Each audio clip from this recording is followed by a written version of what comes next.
तेच शेड्यूल, तेच विचार, त्याच पद्धतीने राहिलात तर तुम्हाला आजपर्यंत जे काही मिळत आलंय इथून पुढे पण तेच मिळत जाईल.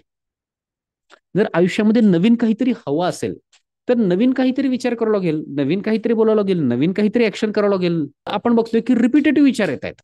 तेच तेच तेच तेच विचार करतोय आणि मला काय म्हणतात तेच तेच विचार करतोय आणि आपण अपेक्षा करतोय माझ्या आयुष्यात नवीन काहीतरी व्हावं. कसं शक्य आहे? मोस्टली मी तुम्हाला सांगतो ओव्हर थिंकिंग होण्यामागं, एन्झायटी चालू होण्यामागं मूळ एक बेसिक कारण आपण जर बघितलं, त्यावर आपण सगळी कारणं पाहणारच आहोत. त्यातलं एक मेजर कारण आपण जर बघितलं तर होतं की जी गोष्ट आपल्या कंट्रोलमध्ये नाही त्याला कंट्रोल करण्याचा प्रयत्न करतोय तेव्हा येस. लोकांना तसं पहा जसे ते आहेत, तसं पाहू नका जसे तुम्हाला पाहिजेत. त्या व्यक्तीला तुम्ही आठवलं, ती घटना जरी आठवली पास्ट मधली, ती घटना घडून गेली आहे, पण आज कोण आठवली तरी डिस्टर्ब होत आहे. त्याला म्हणतात पास्ट पेनफुल मेमरीज आहेत. ते आठवून ओव्हर थिंकिंग चालू होते. बरं सांगतो, जी गोष्ट बदलू शकतो बदला, जी गोष्ट बदलू शकत नाही त्याला ऍक्सेप्ट करा. काय ऍक्सेप्ट करायचंय? बदलू शकत नाही म्हणून ऍक्सेप्ट करायचं. बदलू शकत असेल बदला की, कोण नाही तर इथं प्रश्न असा आहे की तुमची ओव्हर थिंकिंग कशाबद्दल होते. येस, प्रत्येकाला आपल्या आपल्या ह्याच्याबद्दल अनालिसिस करायचं आहे. पहिलं आहे एक तर पैशाबद्दल ओव्हर थिंकिंग होते. काही जणांना पैशाबद्दल कंटिन्यू पैशाचे विचार चालू असतात की सगळ्या गरजा भागल्यात पण तरी पण पैशाचे, अरे हे कसं होईल, ते कसं होईल, एवढे पैसे मिळायलाच पाहिजे, नाही मिळालं तर कसं होईल. किंवा काही जणांना काही गरजा भागल्या नाहीत त्यामुळे पैशाबद्दल अति अति विचार चालू होतात. हे असं कसं होणार, ह्याच्यासाठी पैसे कमी पडतात. काही ना काही पैशाबद्दल ओव्हर थिंकिंग होते काही जणांची, ते असू शकतं. त्यानंतर दुसरं ऑप्शन होते बघतो की काही जणांचे हेल्थ बद्दल ओव्हर थिंकिंग होते. अरे मला पाठीतच दुखतंय, कमरेत दुखतंय, फिजिकली हा इश्यू आहे, तो इश्यू आहे. हेल्थ बद्दल, फिजिकल हेल्थ बद्दल खास करून काही जणांना ओव्हर थिंकिंग होते.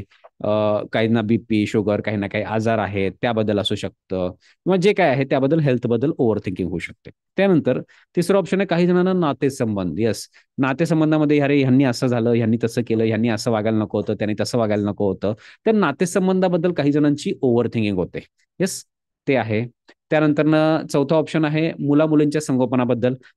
तर चौथा म्हणजे काही जणांना आपल्या मुलाला मुलीला जे चांगले संस्कार आपण प्रत्येक जण देऊ इच्छितो तर त्यामध्ये बघतोय की तिथं काही चॅलेंजेस फेस करतायत काही जण. येस, त्याबद्दल काही जणांची ओव्हर थिंकिंग होते. तर तुम्हाला अनालिसिस करायचं आहे 1 नंबर, 2 नंबर, 3 नंबर, 4 नंबर कुठे आहे तुमची ओव्हर थिंकिंग. पाचवं आहे समाजाबद्दल, लोक काय म्हणतील. येस, मी एवढं सगळं करतोय खरं पण लोक काय म्हणतात, रे लोकांना पटलं नाही तर कसं होईल, लोक जर मला नावं ठेवले तर, त्याबद्दल ओव्हर थिंकिंग होते. काही जण बघतोय की त्यांची ऑफिसमधल्या कामाबद्दल ओव्हर थिंक होते. हे काम मला बॉसनं जास्त दिलं, हे झालं, माझ्या एवढा लोड पडला, कामाबद्दल ओव्हर थिंकिंग होते ऑफिसच्या. त्यानंतर सातवं आहे या व्यतिरिक्त इतर कुठलंही. तर तुम्हाला बघायचं 1, 2, 3, 4, 5, 6, 7 यापैकी तुमची ओव्हर थिंकिंग सगळ्यात जास्त कशाबद्दल होते, थोडंसं थिंक करा, अनालिसिस करा, कशाबद्दल जास्त होते. आणि मला चॅटबॉक्स मध्ये सांगा 1 नंबर, 2 नंबर, 3 नंबर जे काय आहे तुमचं आहे. काही जणांची दोन वेगवेगळे विषय असतील त्याबद्दल ओव्हर थिंकिंग होत असेल.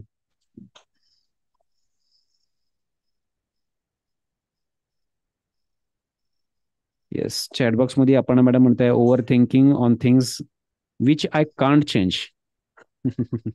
बोलूया नक्की मॅडम, महत्वाचा मुद्दा आहे. येस, रिलेशनशिप बद्दल होते. ओके. येस, बाकीच्यानी पण सांगा नक्की की तुमची ओव्हर थिंकिंग कशाबद्दल होते. अनालिसिस करा. नाहीतर काय होईल की काय माहिती का, तुम्ही आलात सेमिनारला गेलात, आलात थोडा वेळ अटेंड केलात गेलात, एक टाइमपास होऊन जाईल. टाइमपास नाही, तुम्हाला काहीतरी आयुष्यामध्ये काहीतरी घेऊन जायचं इथून. राजेंद्र सर म्हणतायत ऑफिसच्या कामाबद्दल होते. ओके. येस, ऍटलीस्ट तुम्हाला प्रॉब्लेम कळू तर द्या की तुमचा प्रॉब्लेम आहे कुठं, कुठल्या ओव्हर थिंकिंग. सगळ्या ठिकाणी ओव्हर थिंकिंग नसते, कुठल्या तर 1 किंवा 2 ठिकाणी जी थिंकिंग आहे त्यामुळे डिस्टर्ब होतात. येस, उदय सर तुम्ही अनम्यूट केलं, काय बोलणार आहात.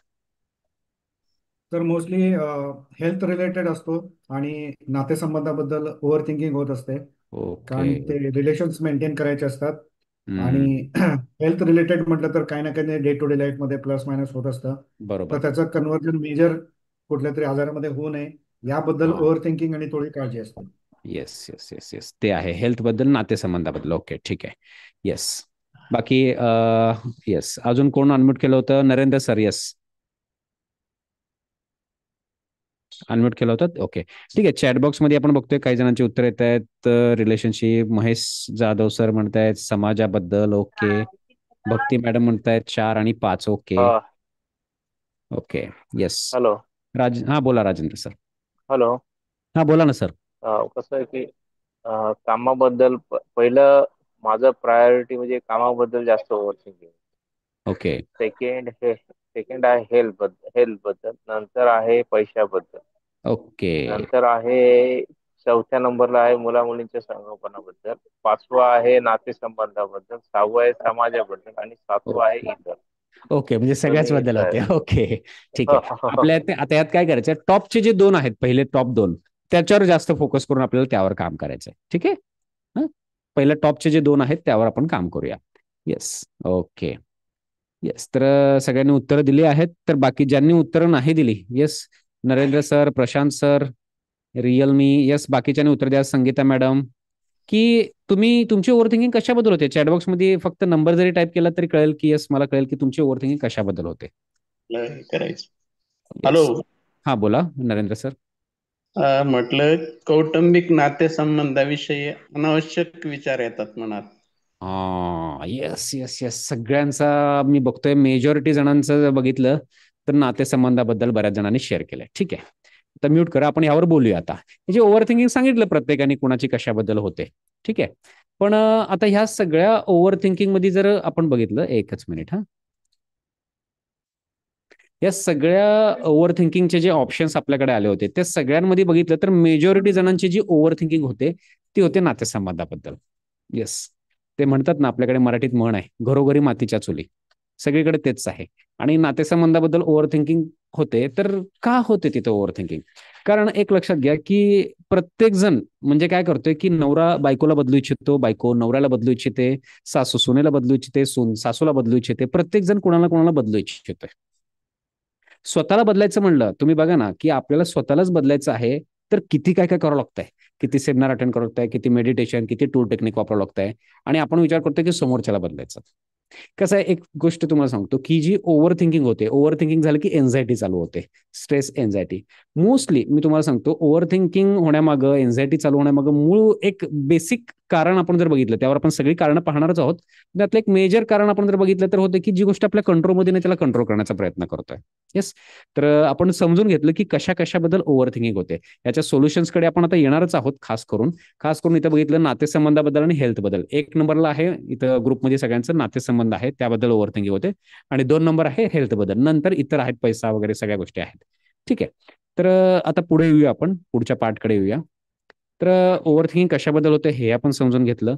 त्यानंतर आपण बघतो की व्हॉट इज ओव्हर थिंकिंग. ही जी ओव्हर थिंकिंग आहे, तर एक्झॅक्टली ओव्हर थिंकिंग म्हणजे आहे काय नेमकं? ओव्हर थिंकिंग म्हणजे काय? Repetitive thinking. म्हणजे तुम्ही जर बघितलं, ओव्हर थिंकिंग म्हणजे काय? Repetitive thinking about problem or situation without moving to action or solution. म्हणजे एखाद्या गोष्टीबद्दल आपण काही ऍक्शन घेत नाहीये आणि रिपिटेटिव्ह त्याच्याबद्दल निगेटिव्ह निगेटिव्ह निगेटिव्ह विचार करतात. हे असंच का झालं, यांनी असंच केलं, यांनी असं नाही करायला पाहिजे होतं, यांनी तसं नाही करायला पाहिजे, मी किती वेळा सांगितलंय तरी पण यांनी असं केलं. कंटिन्यू चालू आहेत विचार.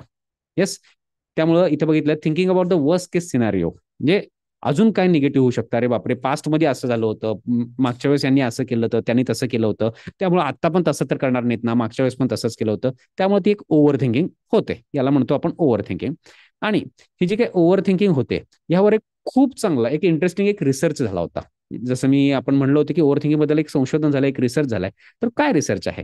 अमेरिकेची नॅशनल सायन्स फाउंडेशन यांनी एक रिसर्च पब्लिश केला होता, त्यावर एक आर्टिकल केलं होतं. 2005 मध्ये त्यांनी एक रिसर्च केला होता.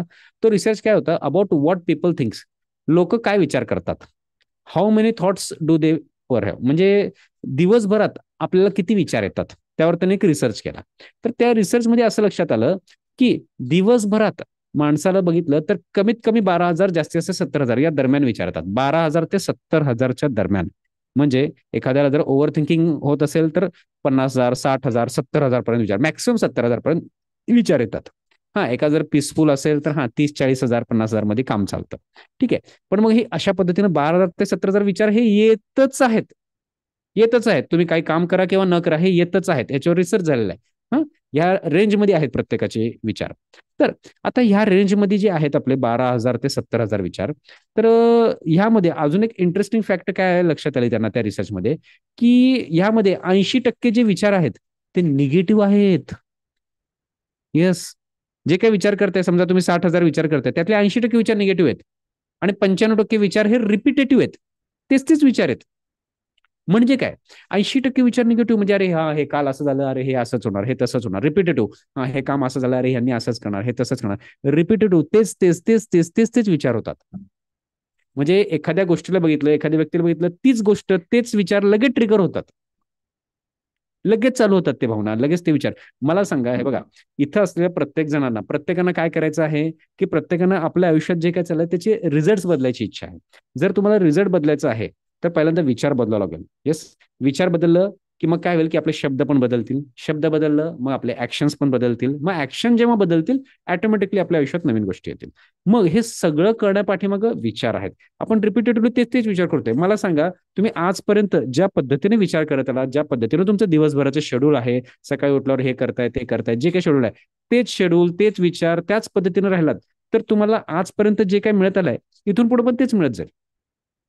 जर आयुष्यामध्ये नवीन काहीतरी हवं असेल तर नवीन काहीतरी विचार करावा लागेल, नवीन काहीतरी बोलावं लागेल, नवीन काहीतरी ऍक्शन करावं लागेल, नवीन काहीतरी फील होईल. नवीन फील कधी होईल, नवीन विचार केला तर नवीन काहीतरी फील होईल. त्यामुळं इथं आपण बघतोय की रिपिटेटिव्ह विचार येत आहेत, तेच तेच तेच तेच विचार करतोय. आणि मला काय म्हणतात, तेच तेच विचार करतोय आणि आपण अपेक्षा करतोय माझ्या आयुष्यात नवीन काहीतरी व्हावं. कसं शक्य आहे? विचार तेच तेच करायचं आणि नवीन काहीतरी होणार नाही, आयुष्यभर करत राहिलं तरी होणार नाही. त्यामुळं नवीन काहीतरी विचार करणं गरजेचं आहे. मी जेव्हा इथं प्रश्न विचारतो तुम्हाला तर तिथं नवीन विचार करण्यासाठी तुमच्या ब्रेनला ट्रेनिंग दिली जाते. त्यामुळे मी जेव्हा प्रश्न विचारतो तर मी इथं तुम्हाला चॉईस दिली आहे, की हा बाबा तुम्ही चॅटबॉक्समध्ये शेअर करावा किंवा अनम्यूट करून बोला. म्हणजे बोलायला पण चॉईस दिलाय. म्हणजे का दिलाय, की तुमची थिंकिंग डेव्हलप होणं गरजेचं आहे. तुम्ही तेच तेच विचार करत राहा, तेच मिळणार आहे. नवीन विचार केला तर नवीन काहीतरी मिळणार आहे. मग नवीन विचार करायचा आता लक्षात येत आहे आपल्याला, मग नवीन विचार का करत नाहीये, त्याची कारणं आपण आता समजून घ्या. नवीन विचार का होत नाहीये, प्रॉब्लेम काय आहे. येस, पहिला प्रॉब्लेमला व्यवस्थित समजून घेऊ. हा विचारांबद्दलचा रिसर्च लक्षात आला सगळ्यांना, की हा सांगतोय की 80% विचार हे निगेटिव्ह आहेत. विचार करा, 80% विचार. आणि त्यामध्ये 95% विचार हे रिपिटेटिव्ह आहेत. तेच तेच विचार करतोय आपण, नवीन काय करत नाहीये. तुम्ही बघा ना, तुमचं कालचं दिवसभराचं शेड्यूल बघा, आठवून बघा, डोळे बंद करून एक 5 मिनिट. तेच तेच करतोय, नवीन काय करतोय. मग तेच तेच केलं तर तेच मिळणार आहे, नवीन केलं तर नवीन काहीतरी मिळणार आहे. तर आता मग नवीन करायचं आहे तर नवीन काय करायचं ते देखील आपण आता समजून घेऊया. येस, परत एकदा आपण आपल्या पीपीटी कडे येतोय. तर विचाराबद्दलचा रिसर्च आपण समजून घेतला. त्या रिसर्च नंतर पुढे येतोय आपण, की हे बघा, आपल्याकडे तीन गोष्टी आहेत, जसं की पास्ट आहे, प्रेझेंट आहे, फ्युचर आहे. तर पास्ट जो आहे, एकच मिनिट, मला एकच मिनिट वेळ द्या.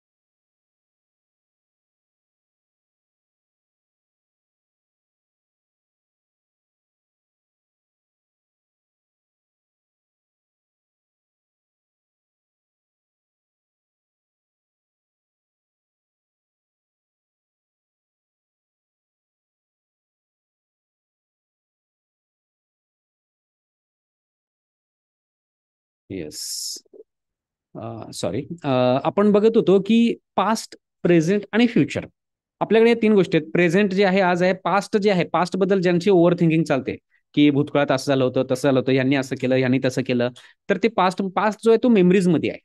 मेमरीज जर बघितलं तर ते डेड आहेत मेमरीज. आणि फ्युचर बघितलं हे आपल्या इमॅजिनेशन मध्ये आहे. आपल्याकडे फक्त आणि फक्त प्रेझेंट आहे, लक्षात घ्या. तर मला इथं बघायचं, मला इथं सांगा प्रत्येकाने, की तुम्ही जास्त कुठं राहता, पास्ट मध्ये राहता, प्रेझेंट मध्ये राहता की फ्युचर मध्ये राहता. पास्ट, प्रेझेंट, फ्युचर, काय वाटतं, थोडंसं अनालिसिस करा स्वतःचं. काल पास्ट दिवसभरात मध्ये बघा. राहतो. ओके, पास्ट मध्ये राहतो. पास्ट मध्ये राहतायत. येस, राजेंद्र सर म्हणतायत. बाकीच्यांना काय वाटतंय? येस, चॅटबॉक्स मध्ये सांगा किंवा अनम्यूट करून बोला, पास्ट, प्रेझेंट की फ्युचर, कुठं राहताय. भक्ती मॅडम म्हणताय फ्युचर बद्दल. ओके, फ्युचर बद्दल म्हणजे याचा अर्थ काय, एन्झायटी. एन्झायटी हा कायम फ्युचर बद्दल एन्झायटी असते, की अरे पास्ट मध्ये असाल तर असं होऊ नये, असं होऊ नये, असं झालं तर कसं होईल, तसं झालं तर कसं होईल, असं नाही झालं तर कसं होईल. ही जे आहे हे एन्झायटी आहे. येस, फ्युचर बद्दल एन्झायटी असते. येस, बाकीच्यांची कशाबद्दल आहे. येस, महेश सर म्हणताय फ्युचर. ओके, एन्झायटी आहे. येस, बाकीच्यांना काय वाटतंय. पल्लवी मॅडम म्हणतायत पास्ट बद्दल. ओके, येस, बाकीच्याने पण नक्की शेअर करा. Yes, Leela madam, Nikhil sir, Prashant sir, Sangeeta madam, Sujata madam, Sushma madam, Uday sir, yes, UG कोण आहात आपण नाव पूर्ण लिहा. पास्ट बद्दल होते. ओके. येस, बाकीच्यांनी पण नक्की थिंक करून आन्सर द्या. येस, सगळ्यांनी आन्सर द्यायचं आहे की कशाबद्दल होते ओव्हर थिंकिंग तुमची. हे बघा, तुमचं अनालिसिस झाल्याशिवाय तुमची ओव्हर थिंकिंग कमी होणार नाही. मी इथं जे प्रश्न विचारतोय तुम्हाला, प्रत्येक प्रश्नाचं उत्तर हे तुमच्यासाठी आहे, लक्षात घ्या. तुम्ही जेव्हा थिंक करता तुम्हाला तुमचे प्रॉब्लेम लक्षात यायला लागतात. हे बघा, तुमची जी ओव्हर थिंक होते, बघा असं तसं काही ना काही विचार चाललेच आहेत. मी जेव्हा प्रश्न विचारतोय तुमचे विचार फोकस्ड होतात, अनालिसिस होतात, तुम्हाला तुमचे प्रॉब्लेम कळतात, सोल्युशन काय करायला पाहिजे ते पण तुम्हाला सुचायला लागतं.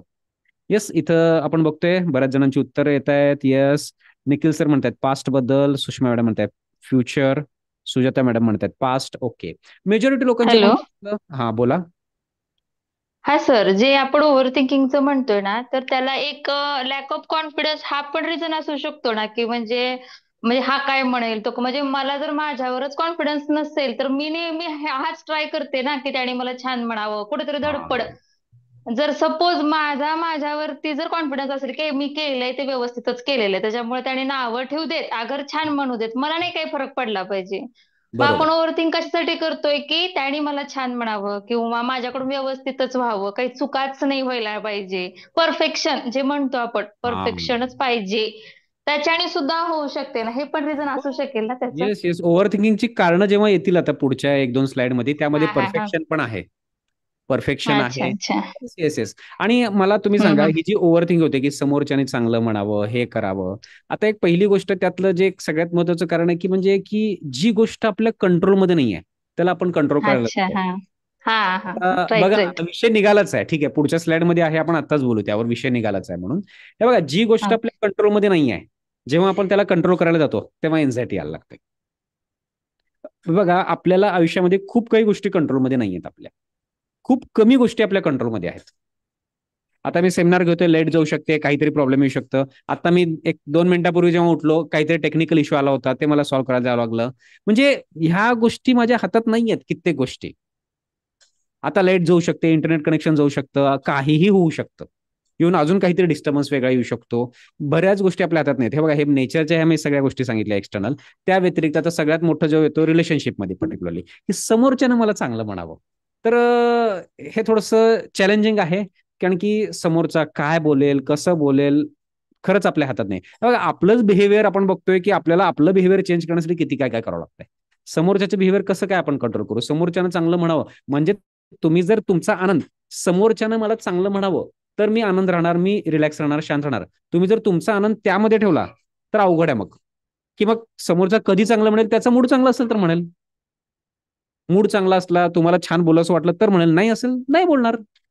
मग काय, तुमचा आनंद कायम समोरच्याच्या हातात असल्यासारखं झाला. येस, ते म्हणतात ना रिमोट कंट्रोल, म्हणजे की एका ठिकाणी मी वाचलं होतं, रिमोट कंट्रोल म्हणजे काय, की तुम्हाला आनंदी करायचं आहे तर आनंद होण्याचा रिमोट दाबला, बटन दाबलं, दुःखी करायचं दुःखी होण्याचं रिमोट दाबलं, म्हणजे कळतंय समोरच्याला की काय केलं की समोरच्याला काय होतंय, कुठलं बटन दाबायचं, कुठं प्रेस करायचं. ठीक आहे, ही गोष्ट आपल्या हातात नाही आहे. त्यामुळं त्याला लेट गो करणं गरजेचं आहे, सोडून देणं. कारण की हे बघा, आपण नाही कंट्रोल करू शकत. ठीक आहे, तर बोलूया आपण यावर सविस्तर आणखी बोलूया. अजून चॅटबॉक्समध्ये. Okay, correct. ओके, ठीक आहे. तर आपण बघितलं पास्ट, प्रेझेंट, फ्युचर बद्दल बघितलं. बऱ्याच जणांचं पास्ट आहे, बऱ्याच जणांचं फ्युचर आहे. येस, आणि बऱ्याचदा फ्युचर ज्यांचं आहे ना, तुम्ही बघा, ज्यांनी सांगितलंय फ्युचरमध्ये आहे ओव्हर थिंकिंग, तर त्यांची ओव्हर थिंकिंगचं जे बेस आहे, मॅडम आता पण तुम्ही सांगितलं, त्याचा बेस पास्टमध्ये आहे. पास्टमध्ये त्यांनी काहीतरी बोललेलं असतं, मग अरे परत असं त्यांनी बोलू नये, त्यांनी असं बोललं तर कसं होईल, म्हणून म्हणजे कोणीतरी पास्टमध्ये तुम्हाला नावं ठेवलेलं आहे, कोणीतरी काहीतरी बोललेलं आहे, मग परत मला माझ्यासोबत तसं होऊ नये म्हणून तुमची ओव्हर थिंकिंग चालते. म्हणजे त्याचा बेस पास्टच आहे, लक्षात घ्या. पास्टमध्ये काहीतरी झालंय म्हणून फ्युचर बद्दल ओव्हर थिंकिंग चालते, त्याला एन्झायटी म्हणतात. येस, ठीक आहे, आपण बघितलं याच्याबद्दल, पास्ट, प्रेझेंट, फ्युचर बद्दल आपण समजून घेतलं. त्यानंतर पुढे येतोय आपण की आता यामध्ये आपण बघतोय की what do we over think. Yes, महत्वाचा मुद्दा, की आपण ओव्हर थिंकिंग का करतोय. आता यामध्ये प्रत्येकाचं कारण हे वेगवेगळं असू शकतं. तुम्हाला आता परत थिंक करायचं आहे. येस, आपल्याला ओव्हर थिंकिंग कमी करण्यासाठी योग्य दिशेने थिंक करण्याची सवय लावायची आहे. तर आता ह्या पीपीटीकडे नीट लक्ष द्या. इथं स्क्रीनवर दाखवते why do we over think. Over thinking आपण का करतो. पहिलं कारण आहे ओव्हर थिंकिंगचा फिअर ऑफ फेल्युअर, की फेल्युअरची भीती वाटते. एखादं काम करायला घेतोय, अरे हे काम मी करतोय, हे काम मला जमलं नाही तर, अरे मी करायला गेलो पण यात फेल झालं तर, अरे मी करायला गेलो पण अर्धवटच झालं तर, अजून काहीतरी प्रॉब्लेम आला तर, मी काम केलो पण समोरच्यानं मला नावं ठेवलं तर. म्हणजे त्यांना फिअर ऑफ फेल्युअर म्हणजे अपयशाची भीती आहे. त्यामुळे बरेच जण काय करतात, तर ते काम एकतर करायलाच घेत नाहीत, म्हणजे ते काय म्हणतात पोस्टपोन करत राहतात. मग प्रोकास्टिनेशन, कामं उद्यावर ढकलणं. बऱ्याच जणांचं जे प्रोकास्टिनेशन होतं त्याच्यामुळे होऊ शकतं की फिअर ऑफ फेल्युअर, अपयशाची भीती आहे. हे एक कारण असू शकतं, पहिलं कारण ओव्हर थिंकिंगचं. त्यानंतर दुसरं कारण आपण बघतोय डिझायर फॉर कंट्रोल, ज्याच्यावर आपण आता 1-2 मिनिटापूर्वी चर्चा केली, की कंट्रोल करण्याची मानसिकता. आयुष्यामध्ये खूप कमी अशा गोष्टी आहेत की ज्या आपल्या कंट्रोलमध्ये आहेत, ज्यावर आपण आता बोललो की खूप कमी गोष्टी आहेत की ज्या आपल्या कंट्रोलमध्ये आहेत. बऱ्याच गोष्टी आपल्या कंट्रोलमध्ये नाही आहेत. त्याला ज्या गोष्टी आपल्या कंट्रोलमध्ये नाही त्याला कंट्रोल करायला आपण बघितलं की प्रॉब्लेम येणार. नातेसंबंध आपल्या कंट्रोलमध्ये नाही आहे. येस, कोणी जर म्हणत असेल की तुमच्या कंट्रोलमध्ये, ते वरवर आहे. खरंच कोणीच कोणाला कंट्रोल नाही करू शकत. कोणीच कुणाला कंट्रोल नाही करू शकत. जर आपल्याला वाटत असेल की कंट्रोल करतोय तर भ्रम आहे. मग तुम्ही एन्झायटीमध्ये राहणार, परेशान राहणार, डिस्टर्ब राहणार. लक्षात घ्या. येस, कंट्रोलची एक मानसिकता असणं. येस, ह्यांनी असं वागावं, यांनी तसं वागावं, त्यांनी तसं वागावं, त्यांनी तसं वागू नये. बऱ्याचदा कसं आहे की नातेसंबंधाचा विषय निघाला तर मी सांगू इच्छितो, नातेसंबंधामध्ये स्वीकार कार्य होऊ शकतं, सुधार कार्य नाही होऊ शकत. मी असं काय म्हणतो, स्वीकार कार्य म्हणजे काय की जो जसा आहे त्याला तसं पहा, म्हणजे तुमचा त्रास कमी. अरे हा, ही व्यक्ती अशी वागते, हा ही व्यक्ती अशी वागते, हा ही व्यक्ती अशीच आहे, ठीक आहे. हा, ही व्यक्ती अशीच करत राहते, ही व्यक्ती तशीच करत राहते. जे आहे तसं ठेवा. लोकांना तसं पहा जसे ते आहेत, तसं पाहू नका जसे तुम्हाला पाहिजेत. येस, आपल्याला पाहिजे असलं काही असू शकतं वेगवेगळं, पण ज्याला जसं आहे तसं पाहिलं तर त्रास कमी होईल. राईट. आता आता हा जो माईक आहे, सपोज हा जो माईक आहे, ह्याचा बघितला, ह्याचा कलर कोणता आहे? ब्लॅक कलर आहे. पण कोणी म्हणलं नाही, मला ब्ल्यू कलर आवडतो, मला ब्ल्यू कलर पाहिजे, ब्ल्यू कलर पाहिजे, ब्ल्यू कलर असायला पाहिजे. होणार आहे का? नाही होणार. जे आहे ते, ज्याला जसं आहे त्याला तसं बघा. हा ब्लॅक आहे, ब्लॅकच बघा. जे जसं आहे तसं बघा. राईट. त्याचा त्रास कमी व्हायला लागेल जर जसं आहे तसं पाहिलं तर. ठीक आहे. त्यामुळं बघितलं, ओव्हर थिंकिंगचं दुसरं कारण आहे डिझायर फॉर कंट्रोल, कंट्रोल करण्याची मानसिकता आहे. त्यानंतर तिसरं ओव्हर थिंकिंगचं जे मूळ महत्वाचं कारण येतं, पास्ट पेनफुल मेमरीज. येस, बऱ्याच जणांचा हा इश्यू आहे. पास्ट मध्ये काही घटना घडून गेल्यात बऱ्याच जणांच्या आयुष्यात, की कुणीतरी काहीतरी बोललेलं आहे, कुणीतरी काहीतरी टोचून बोललेलं आहे, अपमान केलेला आहे, काहीतरी झालंय, वादविवाद झालाय, तुम्हाला हर्ट झालाय. मग ते पास्ट मध्ये होऊन गेलाय, पण आज पण ती गोष्ट आठवलं की इमोशनली, मेंटली डिस्टर्ब होतात. त्याला म्हणतात पास्ट पेनफुल मेमरीजमुळे पण ओव्हर थिंकिंग होते. हे असं झालं, परत तर असं होणार नाही ना. मग ती व्यक्ती समोर दिसली की परत तेच विचार चालू होतात, त्याच भावना, निगेटिव्ह भावना चालू होतात. किंवा त्या व्यक्तीला तुम्ही आठवलं, ती घटना जरी आठवली पास्ट मधली, ती घटना घडून गेली आहे, पण आज पण आठवली तरी डिस्टर्ब होते. त्याला म्हणतात पास्ट पेनफुल मेमरीज आहेत. ते आठवून ओव्हर थिंकिंग चालू होते बऱ्याच जणांची. ते एक मूळ महत्वाचं कारण आहे. तुम्हाला बघायचं की तुमची ओव्हर थिंकिंग कशामुळे होते. म्हणजे कधीतरी कोणीतरी तुम्हाला टोचून बोललाय, अपमान केलाय, म्हणजे त्या व्यक्तीनं तुम्हाला त्रास किती वेळा दिलाय? किती वेळा त्रास दिलाय? हा बा, एकदा बोललाय अपशब्द, दोनदा, तीनदा बोललाय, ठीक आहे, 10दा बोललाय मी म्हणतो. तुम्ही मनात किती वेळा बोललाय? 10,000 वेळा ती गोष्ट रिपीट करून त्रास करून घेताय. पटत नाही त्या व्यक्तीशी, ठीक आहे ना, बाजूला राहा, कॉन्टॅक्ट कमी करा त्यांच्याशी, ठीक आहे ना. पण तुम्ही मनामध्ये त्या व्यक्तीबद्दल किती ओव्हर थिंकिंग करताय, म्हणजे की त्या व्यक्तीनं तुम्हाला दुःख दिलंय, त्रास दिलाय, किती वेळा दिलाय? हा, 10 वेळा निगेटिव्ह बोललाय. तुम्ही मनामध्ये ते 10 वेळा निगेटिव्ह 10,000 वेळा बोललाय. जास्त त्रास कोणी दिलाय? विचारा स्वतःला प्रश्न. माहित आहे उत्तर प्रत्येकाला. राईट. तर त्यामुळं आपण बघितलं की ही जी ओव्हर थिंकिंग होते, पास्ट पेनफुल मेमरी एक महत्वाचं कारण आहे. त्यानंतर चौथं एक महत्वाचं कारण आहे, तर इन्फॉर्मेशन ओव्हरलोडेड. आजच्या ह्या सोशल मीडियाच्या जमान्यामध्ये काय झालंय की एक इन्फॉर्मेशन, इतकी इन्फॉर्मेशन बंबार्ड व्हायला लागली आहे की ओव्हर इन्फॉर्मेशन झाली आहे. इतकी ओव्हर झाली आहे, गरजेपेक्षा जास्त प्रमाणात इन्फॉर्मेशन झाली आहे. त्या इन्फॉर्मेशनमुळे ही माहिती, ती माहिती, हे टीव्हीवर बघितलं, हे सोशल मीडियावर बघितलं, कंटिन्यू माहिती घेतात इन्फॉर्मेशन ओव्हरलोडेड होते. त्यामुळे पण ओव्हर थिंकिंग होऊ शकते. त्यानंतर ना पुढचं जे बघतोय, परफेक्शन. येस, येस मॅडम, तुम्ही म्हटलं होतात परफेक्शन एक रिझन ते असू शकतं. बऱ्याच जणांचं हे जे परफेक्शन आहे ना, ज्यांचं ज्यांचं हे परफेक्शन कारण आहे, ते लोक खूप दुःखी राहतात, कायम एन्झायटीमध्ये राहतात, कायम परेशान राहतात. की परफेक्शन म्हणजे काय? ही गोष्ट अशीच व्हायला पाहिजे, ही गोष्ट तशीच व्हायला पाहिजे, हे आहे ना, हे सिस्टमॅटिकच व्हायला पाहिजे, हे तसंच व्हायला पाहिजे, इथं कधी काय प्रॉब्लेम येऊच नाही. असं होणार नाहीये. प्रॉब्लेम येणं हा आपल्या आयुष्याचा डे टू डे लाईफचा एक भाग आहे. प्रॉब्लेम येत असणार आहेत, सोल्युशन आपल्याला काढत राहावं लागणार आहे. राईट.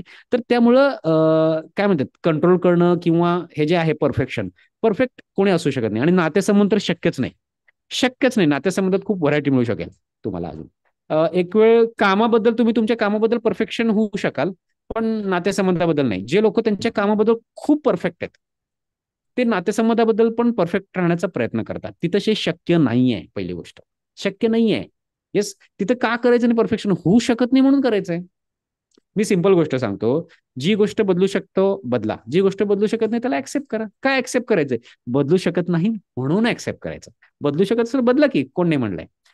या आता इथं ज्यांनी ज्यांनी रिलेशनशिप बद्दल ओव्हर थिंकिंग सांगितलं, तर मला तेच तुम्हाला विचारायचंय की त्या रिलेशनशिप बद्दल, ज्या ज्या नातेसंबंधाबद्दल तुम्ही ओव्हर थिंकिंग सांगितलंय, त्या नातेसंबंधांना, त्या व्यक्तींना तुम्ही बदलू शकता का? आजपर्यंत एवढं सगळं केलंय, बदलू शकलाय का त्यांना? त्यांची इच्छा असेल तर ते बदलतील. तुम्ही नाही बदलू शकत किंवा मी पण नाही बदलू शकत. येस. तर आपण बदलू शकत नाहीये, मग बदलू शकत नाही तर काय त्यांना ऍक्सेप्ट करावं लागेल. काय ऍक्सेप्ट करायचंय? बदलू शकत नाही म्हणून ऍक्सेप्ट करायचंय. बदलू शकत असेल बदला, शक्य असेल तर सांगा.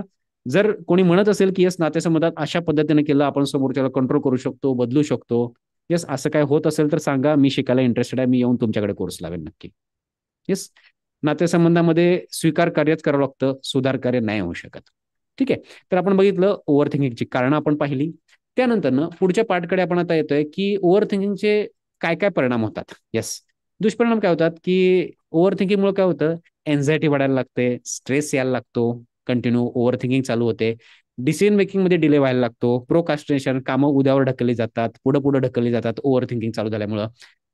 त्यामुळे काय होतं, अजून लोअर सेल्फ एस्टीम, कॉन्फिडन्स कमी व्हायला लागतो ओव्हर थिंकिंगमुळे. अरे काय, मी फोकसच नाही आहे, सगळं डिस्ट्रॅक्शन डिस्ट्रॅक्शन डिस्ट्रॅक्शन. स्वतःचा कॉन्फिडन्स कमी व्हायला लागतो, लो कॉन्फिडन्स व्हायला लागतो ओव्हर थिंकिंगमुळे. आणि ओव्हर थिंकिंगमुळे सगळ्यात महत्त्वाचा अजून एक प्रॉब्लेम होतो, स्लीप डिस्टर्बन्स. झोप म्हणावी तशी लागत नाही, डिस्टर्बन्स यायला लागतो. तुमचा फोकस कमी, सॉरी, तुमचा फोकस कमी होतो, क्लॅरिटी कमी होते आयुष्याबद्दलची, फटिक, थकवा यायला लागतो. Yes. Constant mental activity, continue बड बड बड बड बड मनामध्ये चालू आहे, त्यामुळं थकवा यायला लागतो, मेंटल फटिक जे आहे. हेडॅक, काही जणांना डोकं दुखणं, मसल टेन्शन. अति प्रमाणात, ज्यांची खूप अति प्रमाणात ओव्हर थिंकिंग होते त्यांना मसल्समध्ये परत स्ट्रेस यायला लागतो, मसल टेन्शन जे आहे, मसल जे बॉडीमध्ये पेन व्हायला लागतो, डोकं दुखायला लागतं, बरेच काही काही इश्यूज चालू व्हायला लागतात. तर ओव्हर थिंकिंगचे असे बरेच दुष्परिणाम आहेत, थोडक्यात आपण इथं पाहिलं तर. आता प्रॉब्लेम तर आपण बऱ्यापैकी समजून घेतलेला आहे. आता ओव्हर थिंकिंग सॉल्व्ह कशी करायची, सोल्युशन काय, आपण आता सोल्युशनकडे येणार आहोत. तर सोल्युशनकडे येण्यासाठी मी तुम्हाला सांगतोय की पहिलं ओव्हर थिंकिंगचं जे सोल्युशन आहे, ओव्हर थिंकिंग झाल्यावर काय करतात बरेच जण, एंगेज, स्वतःला बिझी करून ठेवतात. तर त्या अगोदर मी इथं सगळे सोल्युशन सांगण्याच्या अगोदर मी इथं असलेल्या सगळ्यांना प्रश्न विचारू इच्छितो की तुम्हाला ओव्हर थिंकिंग चालू झालं की तुम्ही करता काय? येस. ओव्हर थिंकिंग चालू झालं की तुम्ही करता काय? मला तुम्ही सांगा. आतापर्यंत काय करत आला होता ते सांगा. इथून पुढे काय करायचं मी सांगेनच तुम्हाला, पण आतापर्यंत तुम्ही काय करत आलात ओव्हर थिंकिंग चालू झाल्यावर? येस. अनम्यूट करून शेअर करा किंवा चॅटबॉक्समध्ये शेअर करा. काय करता तुम्ही ओव्हर थिंकिंग चालू झालं की? येस. उदय सर, अपर्णा मॅडम, भक्ती मॅडम, लीला मॅडम, महेश सर, नरेंद्र ते सर. हा, विचाराच्या बरं. लूप मध्येच राहत, विचारच करत विचारांच्या राहतो, लूपमध्येच राहता. ओके, ठीक आहे. विचारच करत राहतो. ओके, ठीक आहे. बाकीचे काय करतात ओव्हर थिंकिंग चालू झालं? तर मी काहीतरी असं मोटिवेशनल पाहते, मग तेवढं बरं. एखादं काहीतरी पाहायचं, त्याच्यावर आपला एक दिवस घालवून टाकायचं, हो. असं काहीतरी.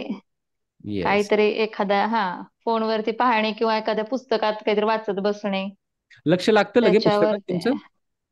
नाही लागत, पण ट्राय चालू असतो. फक्त ओके, ते ट्राय करण्यापेक्षा करता. हे काहीतरी केलेलं चांगलं, ट्राय करत ओके, असते मी. ओके. येस, हा. ट्राय करताय तुम्ही. ठीक आहे. हो येस, हो. प्रयत्न करताय. खूप छान, खूप छान. येस. हॅलो. हा, येस, बोला लीला मॅडम. हा, मी पुस्तक वाचते सर. ओके. पुस्तक वाचायचं, पुस्तक वाचता. त्याच्यामध्ये सगळं विसरून जातं.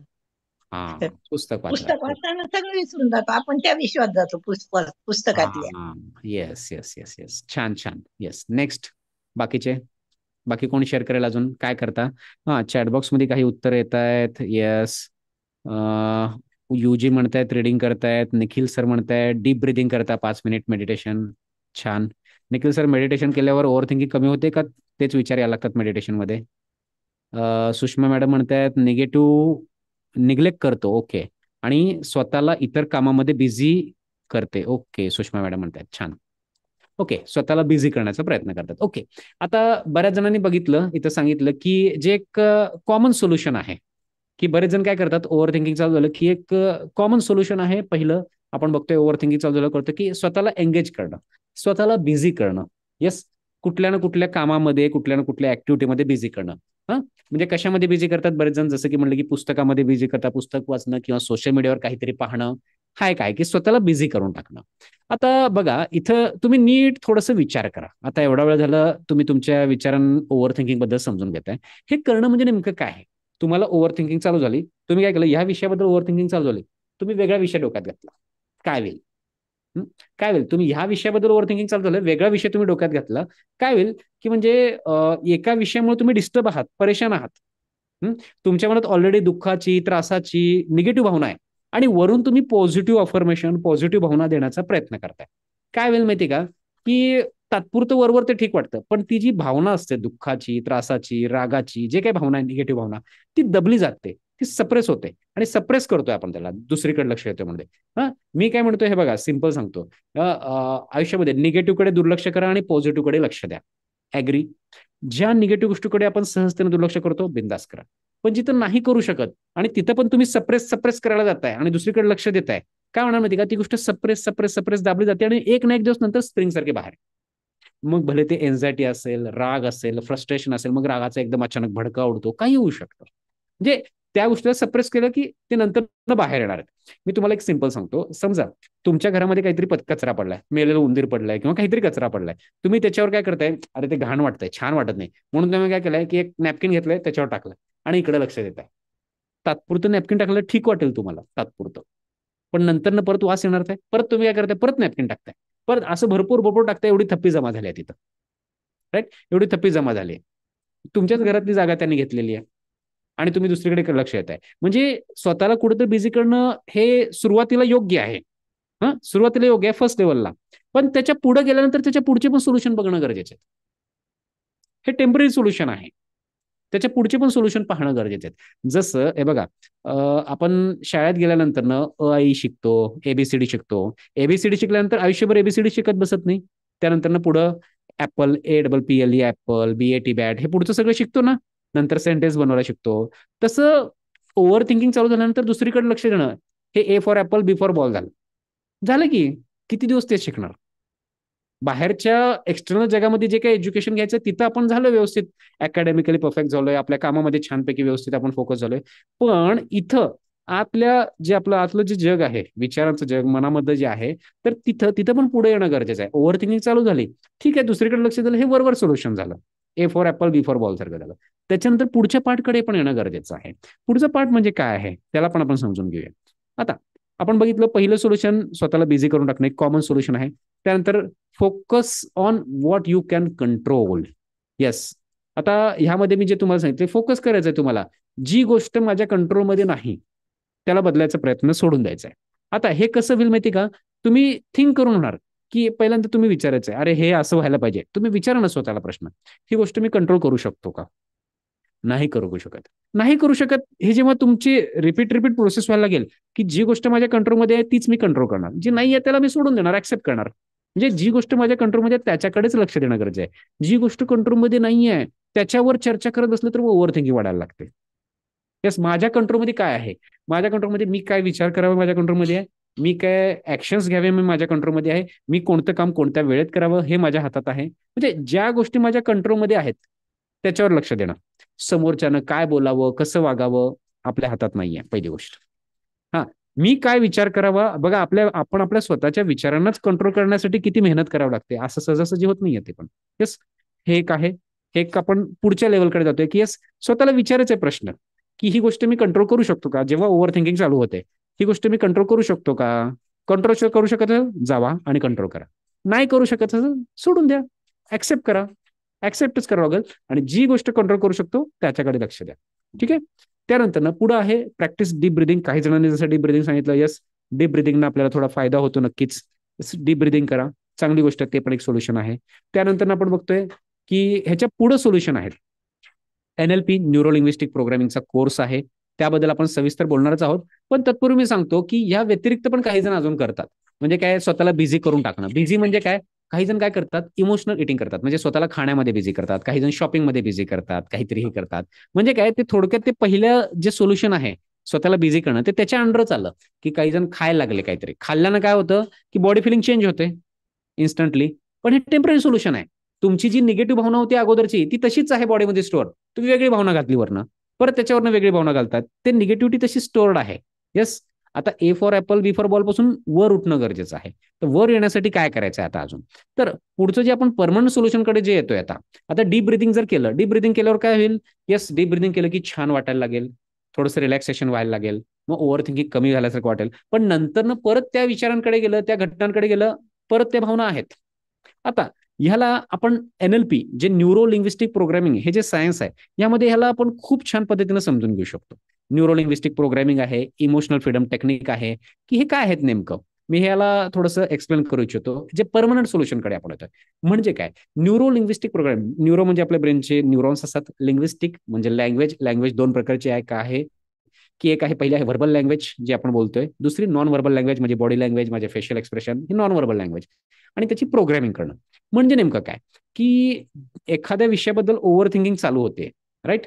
आणि एखाद्या विषयाबद्दल एखादी घटना आहे, समजा एखाद्या व्यक्तीला बघून ओव्हर थिंकिंग चालू झाली, अरे बापरे त्यांनी असं केलं, असं नाही करायला पाहिजे होतं. तुमच्या मनात त्या व्यक्तीबद्दल हर्टची भावना आहे, दुःखाची, त्रासाची भावना आहे. आणि तुम्हाला त्यातनं मुक्त व्हायचं आहे. ह्या NLP, neuro linguistic programming, EFT मध्ये होतं काय नेमकं की तुम्हाला स्पेसिफिकली तुम्हाला त्या कोर्समध्ये आल्यानंतर तुम्हाला जाणीवपूर्वक ती घटना आठवायला सांगितलं ते. या घटनेमुळे तुम्ही डिस्टर्ब होत आहे, तुम्हाला त्याला फेस करायचं, जाणीवपूर्वक निगेटिव्ह घटना आठवायची. आठवा, घटना आठवलं, येस, कोणती भावना आहे ते? ते म्हणजे काय म्हणतात, दुःखाची भावना. ठीक आहे, लिहा दुःखाची भावना. ठीक आहे, दुःखाची भावना किती आहे, त्याची तीव्रता 1 ते 10 मध्ये, 10 पैकी 10 दुःख आहे, 10 पैकी 9 जे काय भावना आहे ते लिहा. त्यानंतर तुमच्याकडनं neuro linguistic programming, emotional freedom टेक्निकच्या काही टेक्निक्स करून घेतल्या जातात. मानसिक व्यायाम, जसं शारीरिक व्यायाम केल्यानं फिजिकली आपले मसल्स स्ट्रॉंग होतात, तसं इथं मनाचा व्यायाम केल्यानं मानसिकदृष्ट्या, भावनिकदृष्ट्या आपण स्ट्रॉंग व्हायला लागतो. मग ते मेंटल एक्सरसाइज केल्यानं मानसिकदृष्ट्या, भावनिकदृष्ट्या आपण स्ट्रॉंग व्हायला लागतो. आणि मग ते झाल्यानंतर, ती एक्सरसाइज केल्यानंतर ना जाणीवपूर्वक परत तीच घटना आठवायला लावली जाते, ज्या घटनेमुळे तुम्ही दुःखी होत होता, डिस्टर्ब होत होता, परेशान होत होता. मग ते म्हणतात तुम्ही ती घटना आठवता. घटना आठवते, पण ती निगेटिव्ह भावना नसते, त्याची तीव्रता कमी कमी होत गेलेली असते. म्हणजे हे बघा, तुम्ही त्या निगेटिव्ह गोष्टीपासून मुक्त झालाय कधी म्हणू शकता? हे बघा, जी निगेटिव्ह गोष्ट आठवून, ज्या व्यक्तीला, जी घटना आठवून तुम्हाला मेंटली, इमोशनली तुम्हाला दुःख, त्रास, निगेटिव्ह भावना येते, आणि इथं टूल्स टेक्निक आपल्याला केल्यानंतर ना तीच घटना जाणीवपूर्वक तुम्ही आठवलं, तीच घटना आठवून जे तुम्हाला निगेटिव्ह फील होतं ते न्यूट्रल फील व्हायला लागतं. जेव्हा तीच घटना आठवून तुम्ही न्यूट्रल फील करता, याचा अर्थ तुम्ही त्या घटनेतनं मुक्त झालात, त्या ओव्हर थिंकिंग मधनं मुक्त झाला. परत ती घटना येऊन तुम्हाला डिस्टर्ब नाही करू शकणार. ह्याला म्हणतात प्रॉपर त्याचं सोल्युशन काढणं. येस, असं सोल्युशन होऊ शकतं. असं सोल्युशन होऊ शकतं. बऱ्याच जणांचं आहे, आपल्या युट्यूब चॅनलला त्याचे फीडबॅक्स वगैरे आहेत, तुम्ही ते पाहू शकता. येस, निगेटिव्हला आपण न्यूट्रलाइज करू शकतो. न्यूट्रलाइज करणं म्हणजे काय? आपण बघितलं की म्हणजे एखाद्या गोष्टीला, एखाद्या व्यक्तीला, एखाद्या घटनेला बघून आपण डिस्टर्ब होतोय, तर त्याच व्यक्तीला, त्याच घटनेला आठवून आपण न्यूट्रल पण राहू शकतो. येस, असं होऊ शकतं. ज्यांना सोल्युशन पाहिजे त्यांच्यासाठी सोल्युशन आहे, ज्यांना पाहिजे त्यांच्यासाठी आहे. ठीक आहे, आता आपण पुढच्या पार्टकडे येऊया. तर पुढे आपण बघितलं की इथं बघितलं ओव्हर थिंकिंग सॉल्व्ह करण्यासाठी काही सोल्युशन्स आपण पाहिलं, काही टेम्पररी सोल्युशन आहेत, काही परमनंट सोल्युशन्स पण आहेत, ते पण आपण पाहिलं.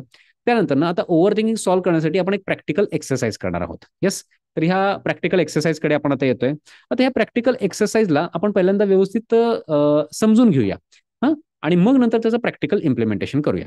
आता ही जी प्रॅक्टिकल एक्सरसाइज आहे ती आहे NLP, न्यूरो लिंग्विस्टिक प्रोग्रामिंगची आहे. न्यूरो लिंग्विस्टिक प्रोग्रामिंग म्हणजे आपण जे बोललो होतो आता, की प्रोग्रामिंग म्हणजे काय होत असते, आपल्या ब्रेनमध्ये न्यूरल पाथवेज तयार होत असतात. जसं मी बऱ्याचदा एक एक्झाम्पल देतो, एक रूम आहे की जी त्यावर बंद आहे, समजा 1 वर्ष झालं, फरशीवर धूळ असते, आपण 1 वाटी पाणी टाकलं तर काय होईल की ते फरशीवर ते पाणी काय करेल, हळूहळू पुढे जाईल, रस्ता तयार करेल. मग रस्ता तयार केला म्हणजे, आणि सेकंड डे आपण गेलो तर काय होईल की ते कोरडं झालेलं असेल, परत तिथंच पाणी टाकलं जिथं काल टाकलं होतं, तर काय होईल की पाणी त्याच रस्त्याने पुढे जाईल जिथं काल रस्ता तयार केला होता. तसंच आपल्या ब्रेनमध्ये न्यूरल पाथवेज असतात. एखाद्या व्यक्तीला बघितलं, डोकं सटकतं, चीड येते, राग येतो, टेन्शन येतं, म्हणजे काय, त्या व्यक्तीबद्दल तुमच्या मनामध्ये निगेटिव्ह न्यूरल पाथवे क्रिएटेड आहे. का क्रिएटेड आहे? पास्टमध्ये, भूतकाळात काही घटना घडून गेल्या त्या व्यक्तीसोबत, काही वादविवाद झालेत, काही खटकलाय, त्यामुळं त्या व्यक्तीला बघितलं ती घटना आठवते, सगळं ट्रिगर होतात निगेटिव्ह भावना. त्याच्या विरुद्ध पण आहे. एखाद्या व्यक्तीला बघितलं, खूप छान वाटतं, प्रसन्न वाटतं, त्यांच्याशी बोलत राहावंसं वाटतं, म्हणजे काय, त्या व्यक्तीबद्दल तुमच्या मनामध्ये पॉझिटिव्ह न्यूरल पाथवे आहे. आता मग पॉझिटिव्ह न्यूरल पाथवे आहे, त्यामुळे त्या व्यक्तीला बघितलं, आठवलं की लगेच पॉझिटिव्ह भावना ट्रिगर होते आणि तुम्ही छान पद्धतीनं पॉझिटिव्ह फील करायला लागता. म्हणजे काय की आपण इथं निगेटिव्ह जे न्यूरल पाथवे आहेत, न्यूरल पाथवेज म्हणजे आपली माइंडची प्रोग्रामिंग. न्यूरल पाथवे हे ब्रेनमध्ये असतात. न्यूरल पाथवे म्हणजे हार्डवेअर आपण म्हणूया, आणि माइंड प्रोग्रामिंग म्हणजे हे सॉफ्टवेअर आहे. तर त्याचीच आपण आता हे न्यूरल पाथवे जे आहेत, निगेटिव्ह न्यूरल पाथवेजला आपण डिफ्यूज करू शकतो. हे जे न्यूरोलिंग्विस्टिक प्रोग्रामिंगचा जो कोर्स आहे येत्या 21 तारखेपासून चालू होणार आहे, त्यामध्ये आपण निगेटिव्ह न्यूरल पाथवेजला डिफ्यूज करणार आणि नवीन पॉझिटिव्ह न्यूरल पाथवेज आपण क्रिएट करू शकतो. येस, तर आता त्याच न्यूरोलिंग्विस्टिक प्रोग्रामिंगचा एक पार्ट आहे की त्याचीच एक टेक्निक मी तुम्हाला आता शिकवणार आहे की ओव्हर थिंकिंग कशी कमी करायची. तुम्ही ऑफिसमध्ये आहात, कुठे आहात, तुम्हाला कॉन्फिडंट कसं राहता येईल, एखाद्या ठिकाणी तुम्ही मेंटली इमोशनली डिस्टर्ब झालाय, इन्स्टंटली तुम्हाला कसं रिलॅक्स फील करता येईल, त्यावर आपण एक सोल्युशन बघू. हे पहिलं सोल्युशन म्हणजे काय, हे पहिली आहे A for apple B for ball जसं आता आहे ते फर्स्ट स्टँडर्डचं आहे, फर्स्ट स्टँडर्डचं सोल्युशन आहे. हा, पुढे आल्यानंतर तुम्हाला पुढचे पण सोल्युशन मिळतील. आता पहिल्यांदा हे पहिलं सोल्युशन आपण पाहूया काय आहे. तर आपण आता पहिल्यांदा तुम्ही ह्याला नीट समजून घ्या, लक्ष द्या, समजलं तर तुम्ही व्यवस्थित करू शकाल. तर ह्या NLP न्यूरो लिंग्विस्टिक प्रोग्रामिंग मध्ये एक प्रीसपोजिशन आहे. प्रीसपोजिशन म्हणजे पूर्वधारणा आहे ते एक. तर त्यात काय म्हणलं की mind and body are part of same system and affect each other. म्हणजे मन आणि शरीर हे एकाच सिस्टीमचा पार्ट आहेत आणि दोघांचाही एकमेकांवर परिणाम होतो. म्हणजे काय, म्हणजे आपल्या शरीरामध्ये जे काही चाललंय त्याचा आपल्या मनावर परिणाम होतो. कसं, हे बघा, तुम्ही आठवून बघा, तुम्ही जेव्हा आजारी पडला होता, सर्दी ताप खोकला जे काही तुम्हाला झालं होतं, तुम्ही आठवून बघा, सर्दी ताप खोकला झाला होता, फिजिकली तुम्हाला डिस्टर्ब वाटत होतं, तर मग त्याचा इम्पॅक्ट मनावर काय व्हायला, मनात पण एकदम डल फील होत होतं, लो फील होत होतं, राईट. प्रॉब्लेम शरीरात होता पण मनामध्ये पण निगेटिव्ह फील होत होतं. त्याच्या अपोजिट पण आहे. तुम्ही बघा, तुम्ही रेग्युलरली एक्सरसाइज करताय, डाएट करतोय, रेग्युलर एक्सरसाइज डाएट प्रॉपर करताय, तुम्हाला खूप छान फिजिकली एनर्जेटिक फील व्हायला तुमचा लागलाय. आवाज आवाज फाटतोय. एकच मिनिट, आवाज काय होतोय, येतोय आता व्यवस्थित,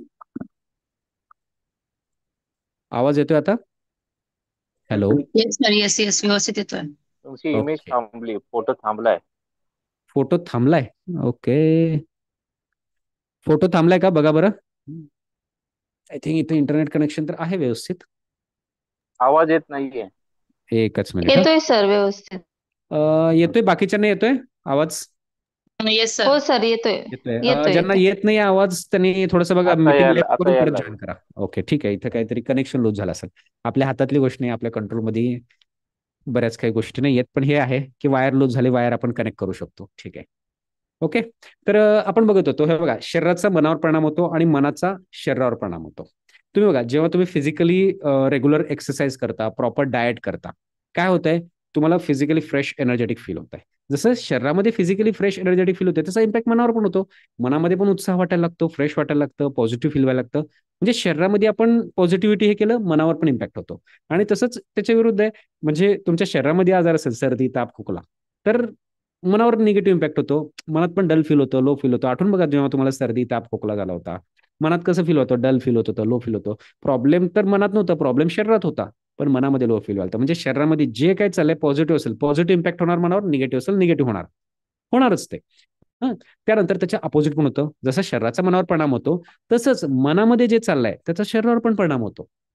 येस, कसा परिणाम होतो, तुम्ही ऐकलं असेल बऱ्याचदा, डॉक्टर्स बऱ्याचदा सांगतात की तुमचं बीपी शुगर नॉर्मल आहे, तुम्ही टेन्शन घेताय, स्ट्रेस घेताय, म्हणून तुमचं बीपी वाढायला लागलाय, म्हणून तुमची शुगर वाढते.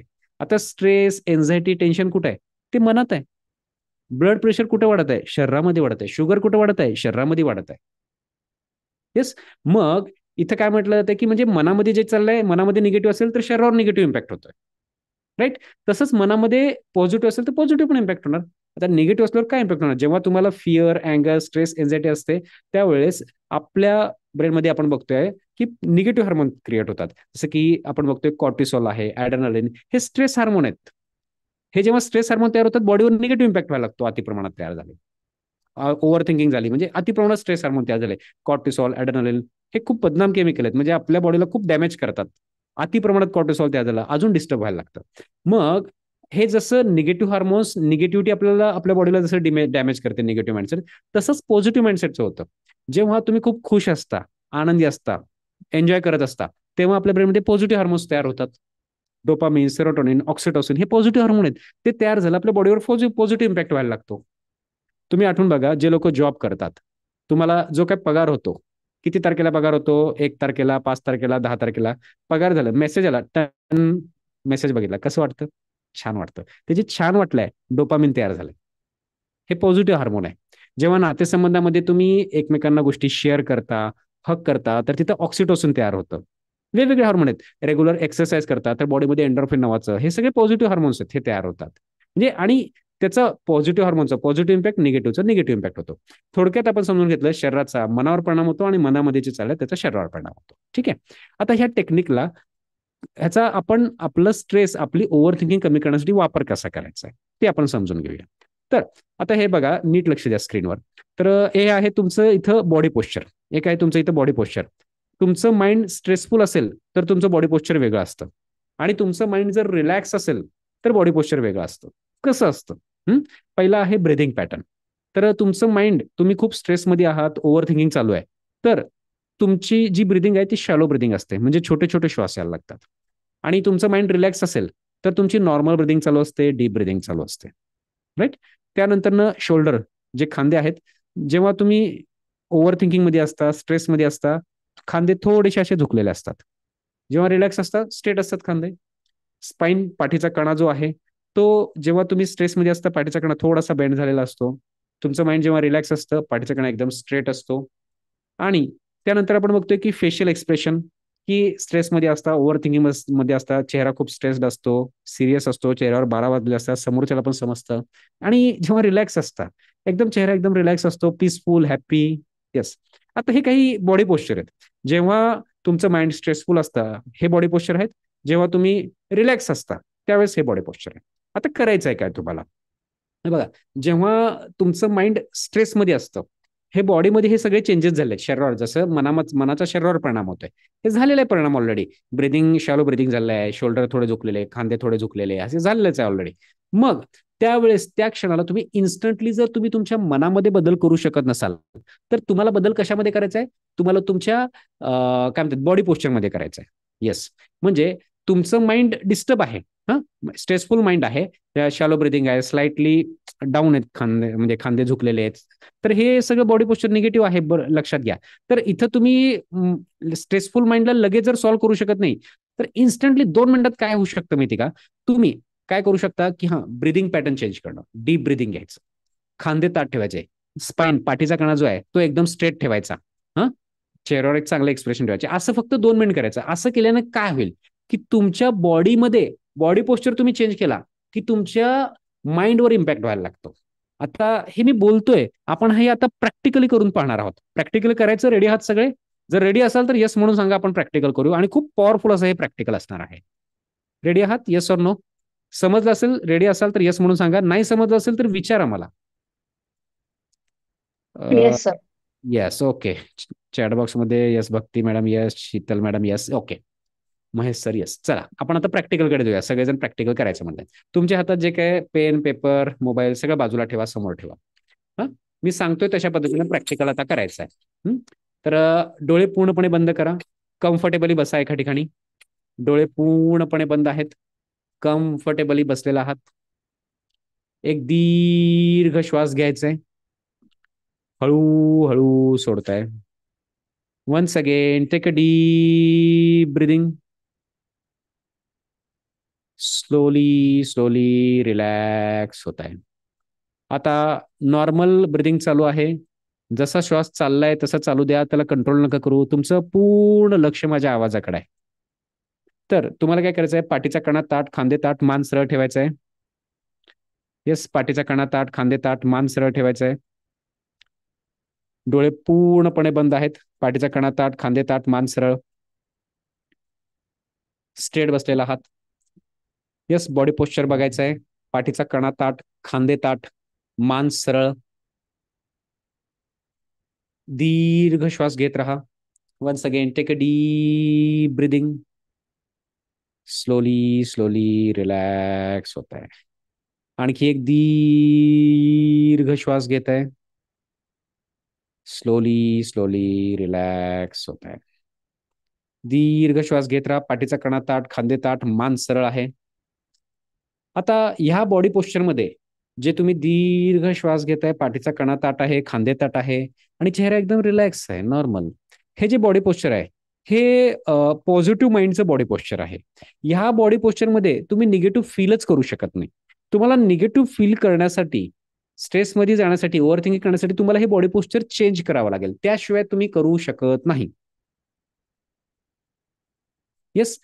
पाठीचा कणा ताठ आहे, खांदे ताठ आहेत, मान सरळ आहे, असंच बॉडी पोस्चर असू द्या. आणि या बॉडी पोस्चरमध्ये तुम्ही काल परवा एक तुमच्या आयुष्यात घडलेली एक कुठली तरी एक निगेटिव्ह घटना आठवा की ज्याच्यामुळे तुम्ही डिस्टर्ब झाला होतात, आणि ती घटना आठवताना बॉडी पोस्चर असंच ठेवायचं आहे, बॉडी पोस्चर चेंज नाही करायचं. पाठीचा कणा ताठ, खांदे ताठ, मान सरळ आणि दीर्घ श्वास घेत बॉडी पोस्चर असंच ठेवायचं आहे. पाठीचा कणा ताठ, खांदे ताठ, मान सरळ आणि दीर्घ श्वास घेत राहा, हळूहळू सोडा. त्या व्यक्तीला, त्या निगेटिव्ह व्यक्तीला, त्या निगेटिव्ह कामाला आठवा, ज्या कामामुळे तुम्ही डिस्टर्ब होता, ज्या व्यक्तीमुळे तुम्ही डिस्टर्ब होता, ते सगळं आठवा. आणि पाठीचा कणा ताठ, खांदे ताठ, मान सरळ असंच ठेवायचं आहे. याच बॉडी पोस्चरमध्ये पाठीचा कणा ताठ, खांदे ताठ, मान सरळ ठेवल्यावर बघा तुम्हाला कसं फील होत आहे. तुम्हाला ती गोष्ट, ती घटना आठवेल, पण निगेटिव्ह फील नाही होणार. निगेटिव्ह फील करण्यासाठी तुम्हाला पर्टिक्युलरली हे बॉडी पोस्चर सोडावं लागेल. बॉडी पोस्चर सोडल्याशिवाय तुम्ही निगेटिव्ह फील नाही करू शकणार. निगेटिव्ह फील करण्यासाठी हे बॉडी पोस्चर सोडावं लागेल. येस, पाठीचा कणा ताठ, खांदे ताठ असलेला, त्याशिवाय फील करू शकत नाही. येस, आता हळूहळू त्या निगेटिव्ह गोष्टीला सोडून द्या मनातनं, आणि आता नॉर्मल आत्ताच्या ह्याच्यात या. परत एक दीर्घ श्वास घ्या, हळूहळू सोडताय. Once again take a deep breathing. Slowly slowly relax होत आहे. आणखी एक दीर्घ श्वास घ्या, स्लोली स्लोली रिलॅक्स होत आहे. आता नॉर्मल ब्रिदिंग चालू द्या, जसा श्वास चाललाय तसा चालू द्या, त्याला कंट्रोल नका करू. तुमचं पूर्ण लक्ष माझ्या आवाजाकडे आहे. आता दोन्ही हात एकमेकांवर घासायचेत. पाठीचा कणा ताठ, खांदे ताठ, मान सरळ आहे. दोन्ही हात एकमेकांवर घासायचेत आणि डोळ्यांवर ठेवून अलगदपणे, हळुवारपणे तुम्ही डोळे उघडू शकता. आणि डोळे उघडल्यानंतर बघा कसं फील होत आहे. आणि जे काय फील होत आहे, येस, चॅट बॉक्स मध्ये शेअर करा किंवा अनम्यूट करून बोलू शकता. जे काय फील होत आहे तुम्हाला,